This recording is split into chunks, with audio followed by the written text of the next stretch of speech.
Jungle. Bonjour à toutes et à tous, merci de recevoir Sport FM chez vous. Très heureux de vous retrouver dans cette tranche réservée à la riposte contre la Covid-19, comme depuis quelques mois déjà sur les antennes de la référence sportive. Aujourd'hui, on reçoit le docteur Kokou Otobé, médecin de santé publique, directeur chargé de la planification de la programmation. Docteur Kokou Otobé est également épidémiologiste. Avec lui, comme toujours, à ces genres de rendez-vous, on fait le point autour de la maladie à coronavirus. Merci de nous accompagner. La mise en onde de cette émission est assurée par Théo Ajavon. La vidéo, faut-il vous le rappeler, est l'affaire d'Eloma Dovon. Merci de nous faire confiance. Moi, je suis Franck Nounyama. Référence sportive, Sport FM, la riposte contre la Covid-19. On y est toujours, comme depuis, on va dire, bientôt 4 mois ici, puisque la maladie a fait son apparition en mars ici au Togo. Mais en Chine, c'était en décembre 2019, d'où le nom Covid-19 d'ailleurs. Cet après-midi, on reçoit le docteur, on vous l'a dit, Kokou Otobé. Bonjour, bonne arrivée. Bonjour Franck, bonjour chers auditeurs. Tout va bien? Tout va bien. Comment se sent-on aujourd'hui? Un peu soulagé parce que la maladie recule ou on dit quoi? Nous sommes soulagés, mais nous restons vigilants. L'épidémie se stabilise, mais si nous considérons ce qui se passe dans les autres pays, nous devons rester très très vigilants et ne pas baisser la garde pour briser la transmission de la propagation de cette maladie dans notre pays. En tout cas, la maladie est en recul en Chine, mais dans certains pays, c'est maintenant que le pic est, on va dire, constaté. Par exemple, quand on prend le Mexique, par exemple, ce n'est pas facile là-bas. Aujourd'hui, les États-Unis sont à 122 000 morts. On a compté 9 500 000 morts dans le monde entier. En tout cas, ça veut dire que cette pandémie est toujours parmi nous. Maintenant, quand on a levé le coup-feu, ça veut dire quelque part que oui, maintenant on peut reprendre les habitudes, ce n'est pas ça? On reprend les activités, mais nous devons respecter les mesures barrières. Si nous voyons les chiffres que nous avons au Togo, nous sommes à 588 cas confirmés aujourd'hui. Dans ces 588 cas, nous avons 265 qui sont des cas de transmission locale. Ça veut dire que c'est des personnes confirmées positives qui ont contaminé leurs proches, ceux qui ont été en contact avec eux. Cela veut dire simplement que le virus circule dans notre pays et que nous devons continuer par respecter les mesures barrières. C'est pourquoi le gouvernement a rendu obligatoire le port de masque par chaque citoyen pour que la maladie ne se propage pas dans la population. Au jour d'aujourd'hui, si on considère la population générale, c'est une faible partie de la population qui a été en contact avec le virus. Et donc, si on ne respecte pas les mesures, la maladie va continuer par se propager dans la population, ce qui causera de gros dégâts. Donc la levée du coup-feu ne veut pas dire indiscipline, ne veut pas dire irresponsabilité. C'est maintenant qu'on doit redoubler de vigilance, qu'on doit être, on va dire, responsable et discipliné autour de la chose, c'est vrai. Mais il y a des constats qui se font parce que là, c'est vrai, le gouvernement n'a pas encore demandé que les bars continuent de fonctionner comme c'était dans le temps. Mais là, il n'y a aucun respect visiblement au niveau des bars. Et il y a les attroupements, les gens se touchent. Après avoir fini de boire, on ne se contrôle plus, on se tape dans les mains, il n'y a pas la distance qui est respectée dans les bars, par exemple. Qu'est-ce que cela dit aujourd'hui? Quel est le message qu'il faut porter peut-être aux tenanciers de bars? Le message à porter aux tenanciers, c'est que nous devons veiller chacun pour nous protéger mutuellement. Il faut respecter les mesures barrières.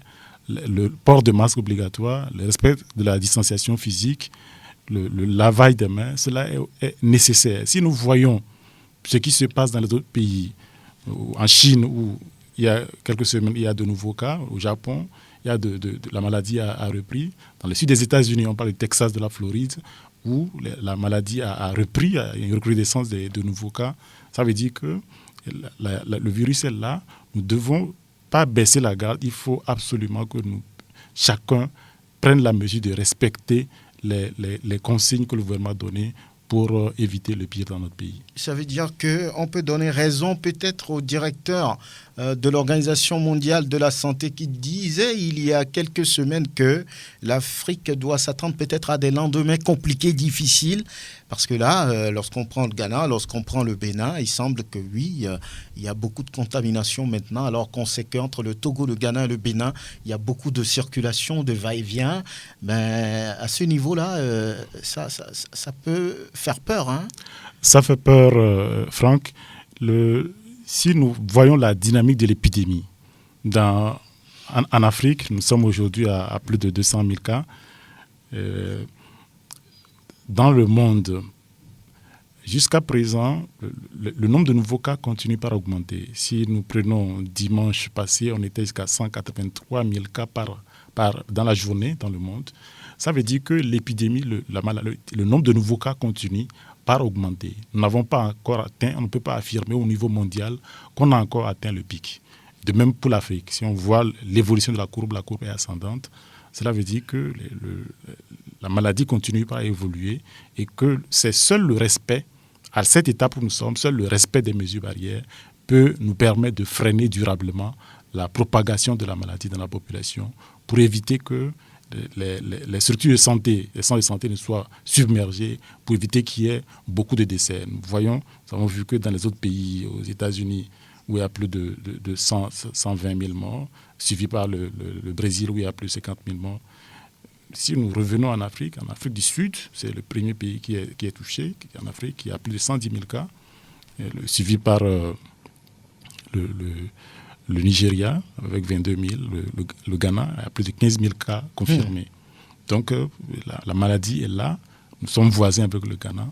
Il y a les mouvements entre les deux pays. Il faut que nous respections les mesures barrières. D'ailleurs, c'est pourquoi, dans les directives révisées du ministère de la Santé, on a prévu tester tous les voyageurs. Tous les voyageurs doivent tester. Cela est absolument nécessaire pour éviter que tous ceux qui entrent doivent être testés. Si on teste quelqu'un, s'il est positif, on le met sous traitement, il est suivi, il est isolé pour que la maladie ne se propage pas dans la population. Au jour d'aujourd'hui, on n'a pas de vaccin, nous n'avons pas de vaccin voilà. pour prendre en charge ce médicament. Donc, seules les mesures barrières qui peuvent nous permettre de... Voilà, seules les mesures barrières, ce sont ces mesures qui constituent aujourd'hui le seul vaccin disponible. Voilà, parce que là, au-delà des études, des essais qui se font, on sait qu'il y a actuellement beaucoup de vaccins qui sont en essai dans le monde, mais rien n'est confirmé. Alors, vous avez parlé d'une situation, plus de 15 000 cas ou bien 15 000 cas au Ghana, alors qu'entre le Togo, il y a des va-et-vient tous les jours. Est-ce qu'il y a des dispositions ou bien il y a quelque chose à faire pour vraiment éviter qu'il n'y ait plus de contamination? Parce que là, les mouvements entre le Togo et le Ghana, tout le monde sait ce que c'est. Oui, ce qui est à faire, c'est de renforcer la sensibilisation, surtout ceux qui sont à des postes frontières, ceux qui sont frontaliers. Il faut que chacun soit discipliné pour respecter les mesures barrières, respecter les consignes données par le gouvernement pour que la maladie ne se propage pas dans la population. Aujourd'hui, on sait, on le répète toujours, pas encore de vaccin, mais il y a des produits qui sont en essai au Togo. C'est le protocole chloroquine, azithromycine avec lequel on guérit les gens. C'est ce qui a été dit, c'est ce qui est utilisé ici. Absolument. Voilà. Alors, on a parlé de désamethasone. Je ne sais pas si je prononce bien. C'est un médicament trouvé la dernière fois par les Anglais. Mais qu'en est-il? Vous en avez entendu parler? On peut compter sur ça puisque l'OMS à un moment donné a demandé plus de production de ce produit. Oui, ce médicament est bien connu. C'est dexaméthasone, c'est un médicament bien connu, un anti-inflammatoire qui est largement utilisé d'ailleurs.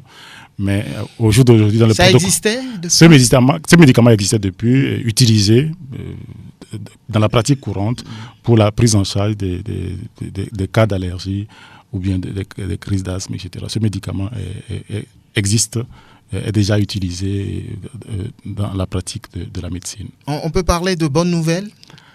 Il semble que, oui, ça aide dans le traitement, bien c'est efficace dans le traitement de la COVID-19.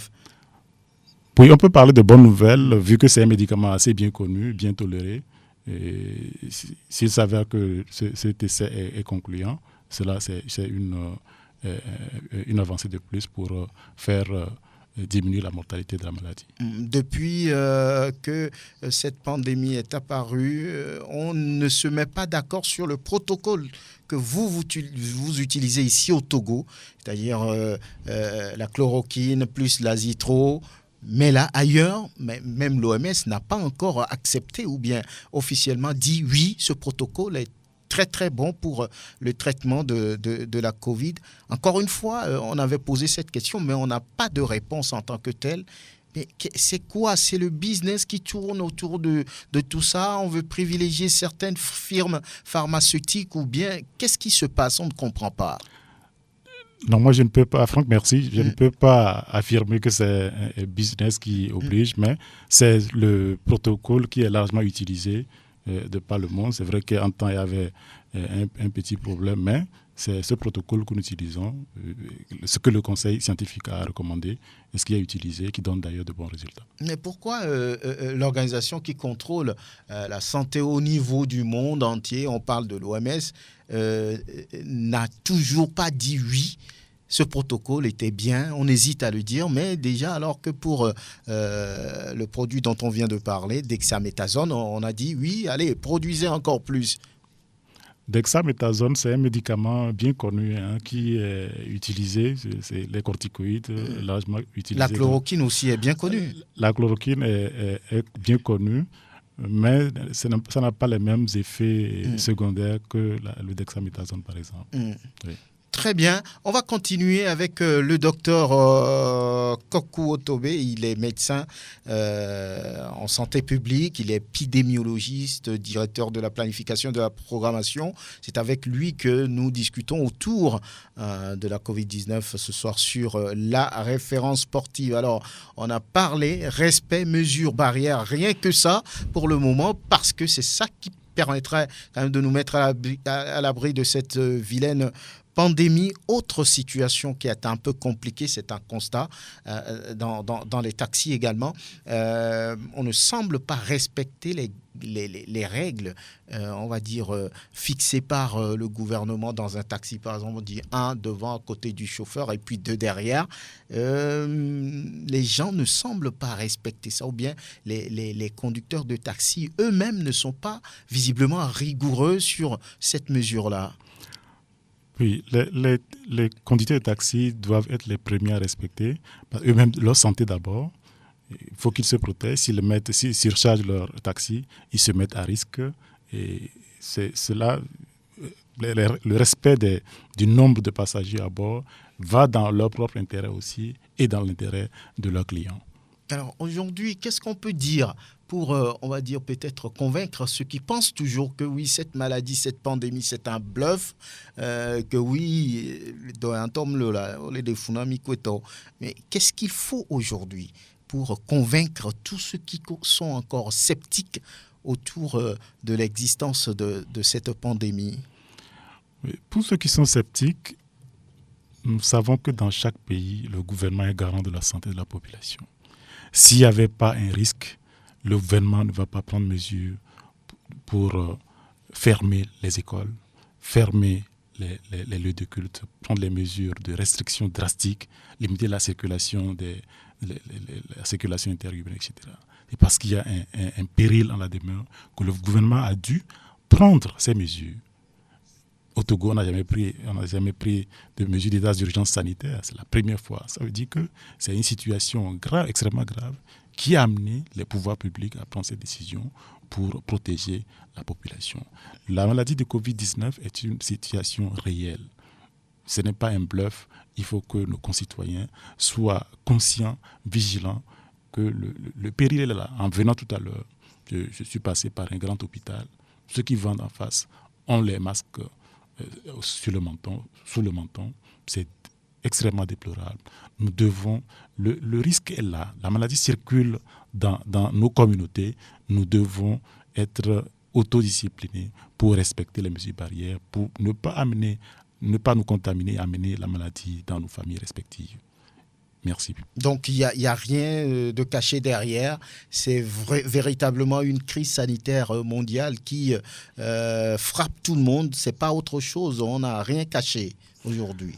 C'est une crise sanitaire et qui mobilise le monde entier, monde entier, pas plus que hier et avant-hier. Il y a une conférence virtuelle organisée par le Centre de contrôle et de prévention des maladies de l'Union africaine sur le développement d'un vaccin et comment faire pour que l'Afrique puisse aussi participer à cet effort de fabrication d'un éventuel vaccin contre le Covid-19 pour anticiper pour arriver à mieux lutter contre cette maladie que les autorités au niveau de chaque pays se sont engagées pour accompagner cette lutte contre cette terrible maladie.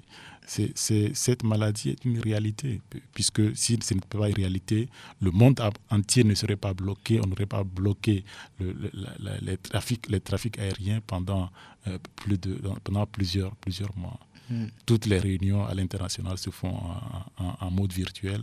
Si ce n'est pas une crise réelle, le monde ne va pas s'imposer ces restrictions rien que pour d'autres considérations.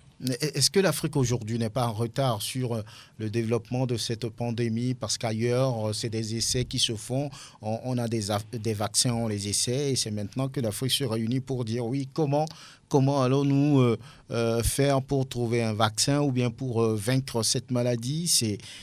L'Afrique n'est pas en retard, ça? Non, l'Afrique n'est pas en retard. En retard en termes de développement peut-être de vaccins. Mais si on considère l'organisation de la lutte, l'Afrique a commencé depuis le 22 février. Il y a une réunion extraordinaire au niveau de l'Union africaine où on a créé un fonds africain de lutte contre la pandémie Covid-19. On a mis en place des organes sur le plan santé, transport, logistique et finances pour mobiliser les ressources pour accompagner la riposte dans les pays. Il y a une task force qui a été mise en place au niveau de l'Union africaine pour accompagner la lutte contre cette pandémie. L'Afrique s'organise pour riposter à cette maladie. On peut compter sur l'Afrique aujourd'hui parce que là, l'Afrique dans son ensemble ou bien l'Afrique en général n'a pas de structure sanitaire adéquate. C'est avec cette crise que oui, les pays se sont empressés pour avoir les respirateurs, pour avoir des lits, pour avoir X ou Y. Mais on peut aujourd'hui compter sur le Togo et partant, on peut être fier de ce que fait l'Afrique dans cette situation. L'Afrique se débrouille. Si on voit les chiffres, les chiffres, le nombre de cas de maladies aujourd'hui, l'Afrique est moins touchée par rapport aux autres continents et l'Afrique doit maintenir cette dynamique pour essayer de contrôler la propagation de cette épidémie. Très bien. Docteur Kokou Otobe, médecin en santé publique, épidémiologie, sage du côté des artistes pour lutter contre cette maladie, cette pandémie apparue. On le dit encore une fois, en décembre dernier à Wuhan, en Chine, voilà. Ça continue de faire trembler le monde entier, même les États-Unis. Le pays le plus puissant de ce monde n'a pas résisté devant cette pandémie. On vous l'a dit, 122 000 morts. Pour être précis, voilà, la ravage, ça dit que c'est la destruction, j'allais dire, que cette pandémie a pu offrir, si on peut le dire entre griffes, au pays de Donald Trump. Voilà. Alors, on va continuer avec le docteur Wotobe, médecin en santé publique. On va dire, alors, ou bien on va se demander si la stratégie de communication réussit ou bien doit-on changer les choses. On se demande si l'intérieur du pays a les mêmes informations que ceux qui sont dans les villes et autres. À votre niveau, qu'avez-vous constaté ? Oui, la stratégie de communication fonctionne bien parce que ce que nous faisons à Lomé, cela est fait à l'intérieur du pays, sur les radios de proximité. En plus, nous avons mis à profit les agents de santé communautaire qui participent aussi à délivrer les bons messages contre cette maladie. Alors, on va reparler encore une fois des caractéristiques de cette pandémie ou bien de ce virus. On parle de SARS-CoV. On ne comprend pas, c'est des mots techniques, hein, peut-être que vous maîtrisez dans le jargon de la médecine. Alors aujourd'hui, qu'est-ce qu'on peut dire encore une fois? On l'a dit, on l'a redit. Peut-être à force d'en parler, les gens vont se rendre compte que oui, c'est une réalité. Ça existe vraiment. Oui, merci beaucoup Franck. Le virus, le nouveau coronavirus, qui est à l'origine de Covid-19, la maladie, c'est un coronavirus parce qu'en 2002-2003, il y a eu un premier coronavirus qui a été responsable d'une épidémie toujours en Chine. Et cette fin d'année 2019, il y a eu un nouveau virus qu'on a identifié comme SARS-CoV-2. C'est un nom, c'est le virus, le coronavirus responsable du syndrome respiratoire aigu sévère. C'est l'acronyme qui est SRAS. Donc c'est le coronavirus nouveau, donc type 2, qui cause un syndrome respiratoire aigu sévère.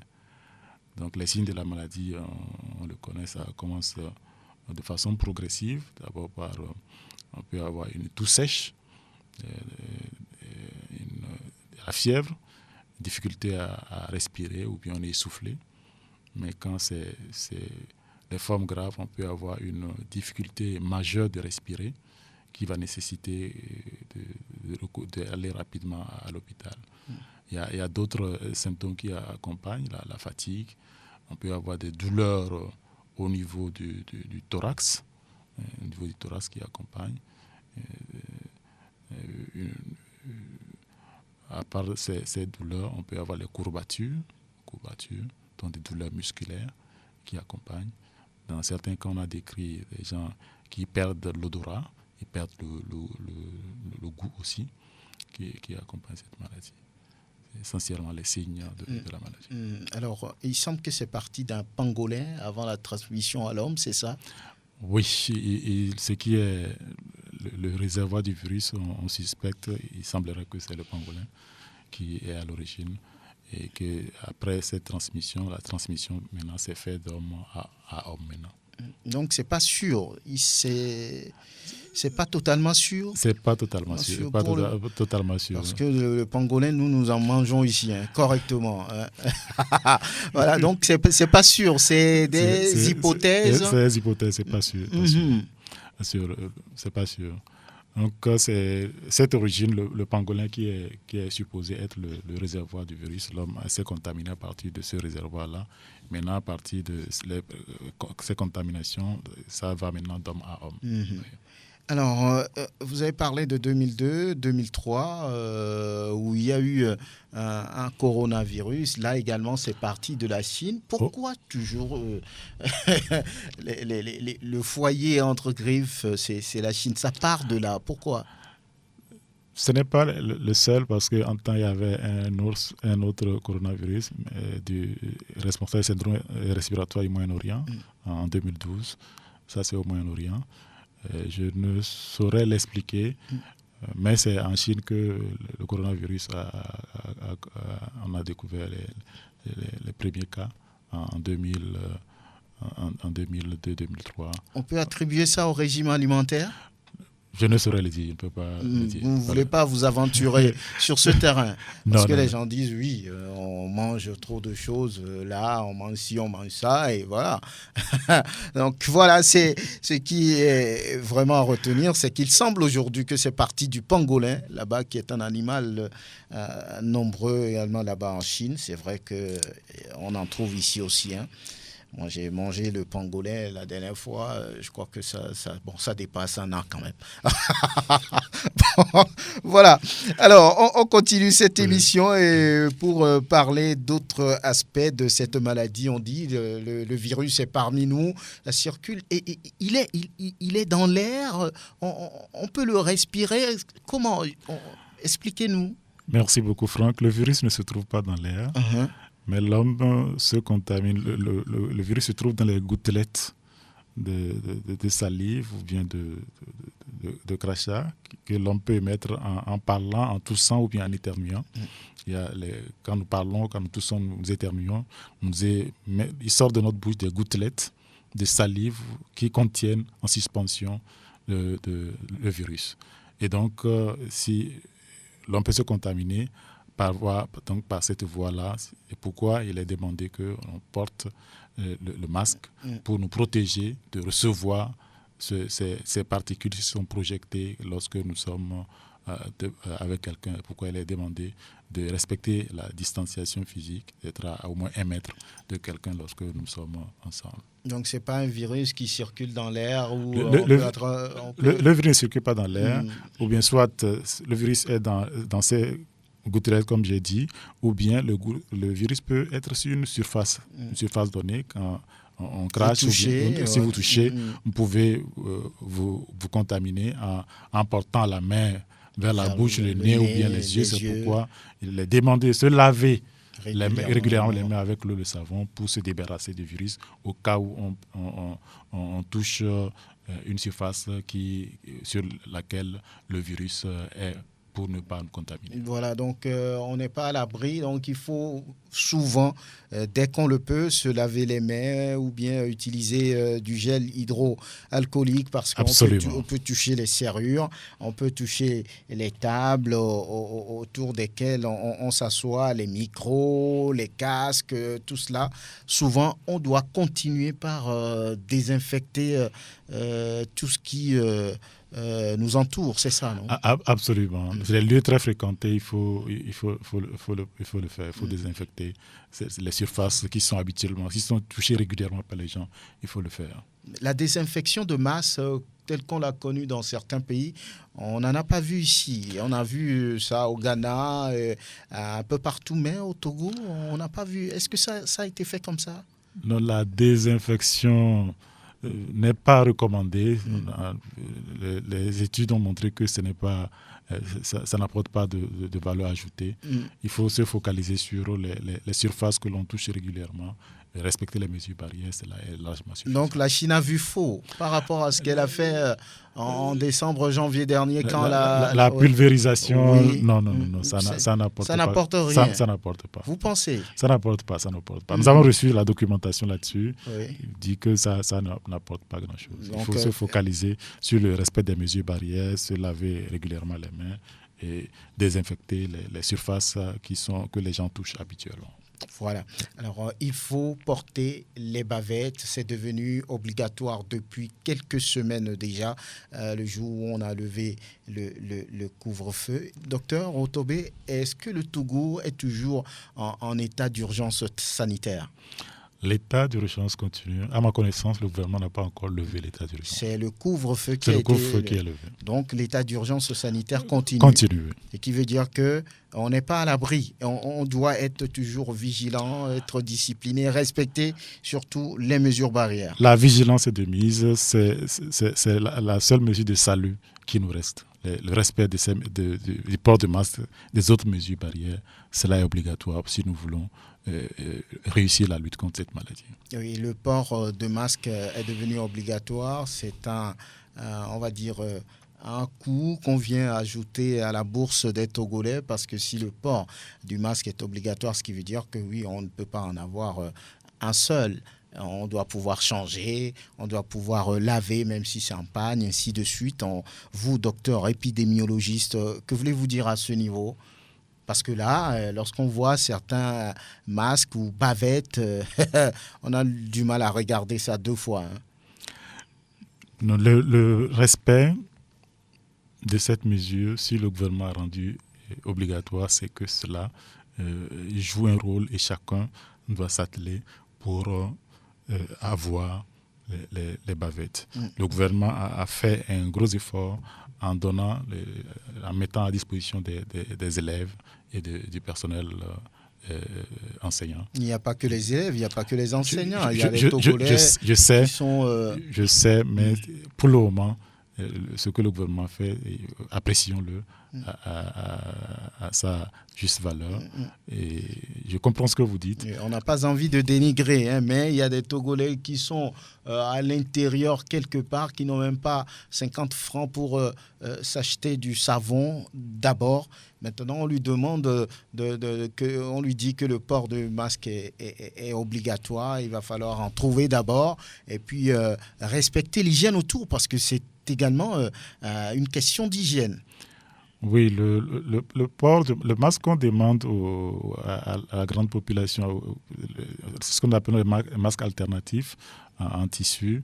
Je crois que le prix est abordable, cela est à la portée de chaque concitoyen. Vrai. Vrai, oui.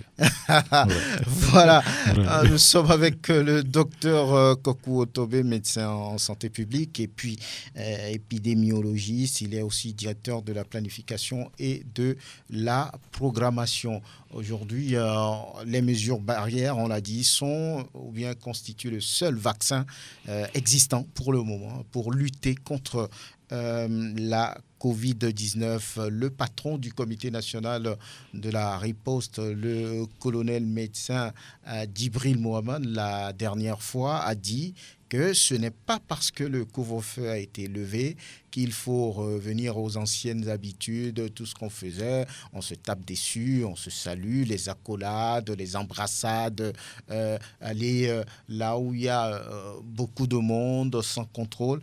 Il dit, c'est vrai, les activités vont peut-être reprendre progressivement, mais il n'y a pas lieu de tomber peut-être dans l'inconscience entre griffes, qu'il faut toujours être vigilant parce que la pandémie se trouve ou bien le virus est partout, et le risque est toujours permanent. Vous êtes d'accord avec lui ?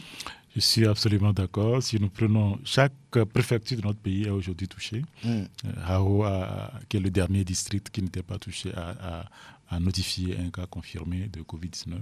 Donc le virus circule sur tout le territoire national. Nous devons rester très vigilants, respecter les mesures que le gouvernement a édictées pour que la maladie ne se propage pas dans notre pays.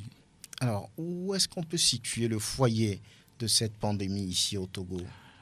Lomé ? Oui. Lomé est la région la plus touchée.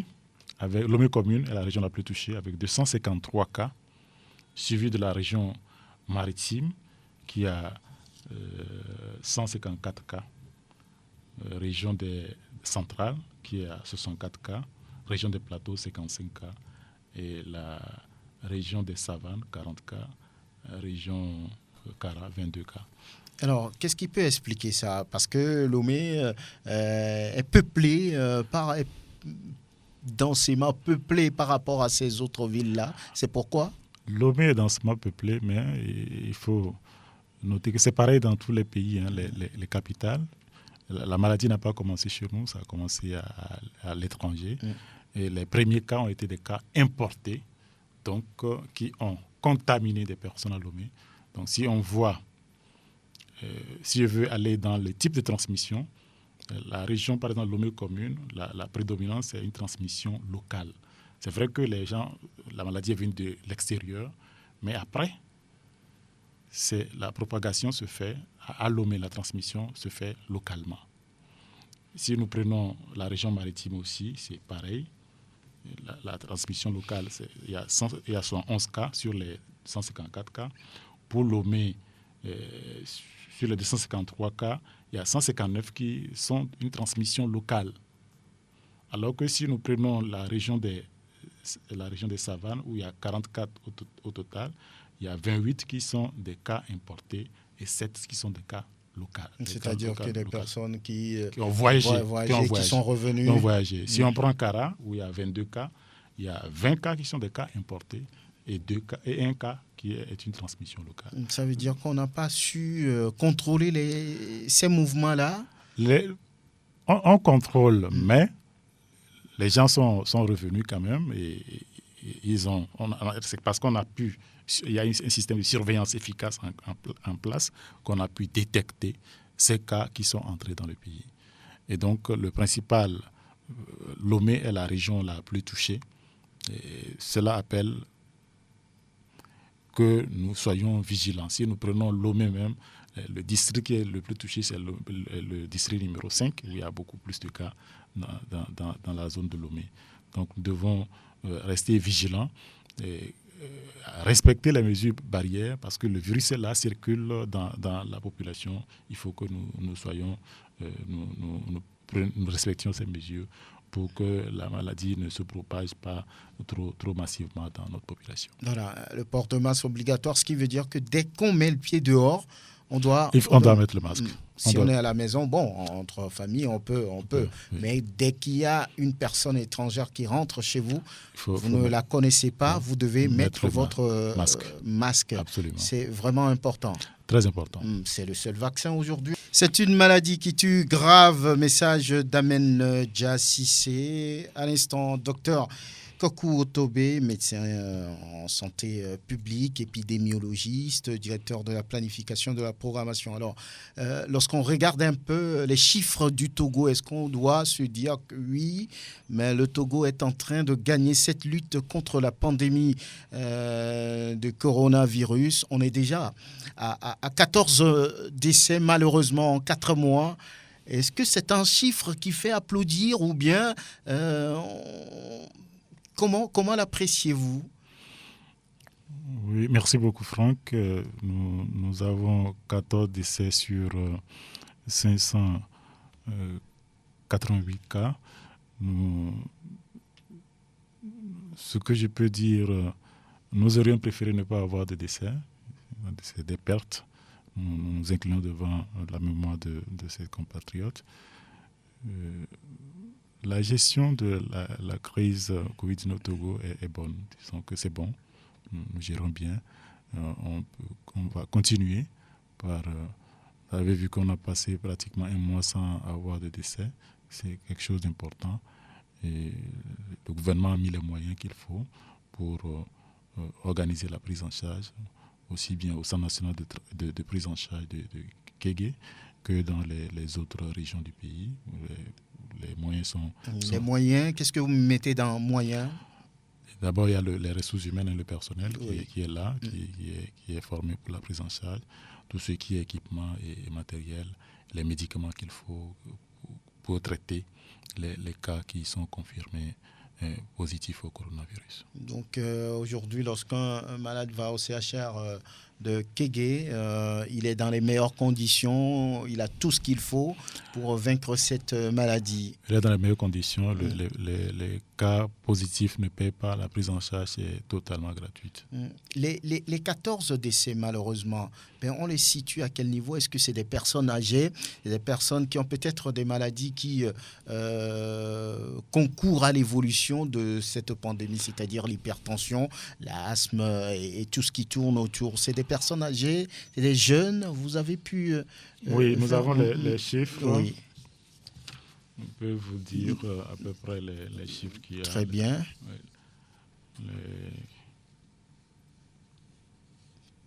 Voilà, donc le docteur va mettre de l'ordre dans ses papiers. Merci beaucoup. Les tranches d'âge, il faut dire que dans la catégorie 65 à 74 ans, il y a un seul cas. Tranche d'âge 55 à 64, il y a 2 cas. La tranche d'âge où il y a plus de décès, c'est chez les jeunes de 35 à 44 ans. Aïe, aïe, aïe. C'est contraire à ce qui est décrit dans 35 à 44 ans. 35 à 44 ans. C'est là où il y a eu le décès, comparativement aux autres pays où c'est les personnes âgées. Les décès sont beaucoup plus contagieux chez les personnes âgées. Donc c'est une maladie nouvelle, on ne connaît pas encore tout. C'est vrai que... On étudie toujours cette pandémie malgré la puissance scientifique des pays dits développés. On continue par apprendre. Si nous remontons au début de l'épidémie, il y a beaucoup de choses qu'on ne connaissait pas. On apprend au fur et à mesure que l'épidémie avance et on essaie de corriger ce qui se passe. Chez nous, on n'a pas eu de décès chez les personnes âgées comme ça. Ça veut dire que l'épidémie on ne connaît pas tous les faciès de cette maladie pour le moment. On continue par apprendre et on apprend de façon dynamique et pour améliorer la prise en charge de cette maladie. Encore une fois, en conclusion, la pandémie du coronavirus ou bien la maladie à coronavirus est une réalité et il faut se protéger pour protéger les autres. Absolument. La maladie à coronavirus, c'est une maladie vraie qui secoue le monde entier. Toute la planète est touchée. Et il faut que nous devons respecter les mesures barrières, le port obligatoire du masque, se laver régulièrement les mains, observer la distanciation physique pour nous protéger et protéger nos concitoyens. Docteur Wotobe Kokou, médecin en santé publique, épidémiologiste, directeur de la planification de la programmation, merci d'être venu. C'est moi qui vous remercie, Franck. Merci, à très bientôt. Mise en onde de Théo Ajavon, vidéo de cette émission et l'homme à Dovon. On se retrouve à très très bientôt.